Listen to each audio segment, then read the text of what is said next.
మన పెద్దవాళ్ళు ఇందుకే అంటారేమో ఎప్పుడు చిన్న పిల్లల్ని ఒంటరిగా రూమ్ లో వదిలేయకూడదని. సో ఈ వీడియో చూసిన తర్వాత ఇలా కూడా జరుగుతుందా అని మీరు ఖచ్చితంగా షాక్ అవుతారు. సో కెనడాలో ఇద్దరు కపుల్స్ ఉన్నారు. సో ఆ ఇద్దరు కపుల్స్ కి ఒక పాప కూడా ఉంది.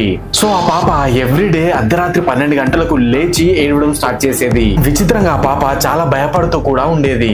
సో ఆ రూమ్ లో ఆ పాప ఒక్కతే కాకుండా ఇంకెవరో కూడా ఉన్నారు. సో రోజు ఇదే రిపీటెడ్ గా జరగడంతో పేరెంట్స్ కి కూడా అర్థం అవ్వలేదు. సో దాంతో ఆ పాప పడుకుంటున్న రూమ్ లో ఒక సీసీటీవీ కెమెరాని ఇన్స్టాల్ చేశారు. సో తర్వాత ఆ సీసీ కెమెరాలో రికార్డ్ అయ్యింది చూసి ఆ పేరెంట్స్ షాక్ అయిపోయారు.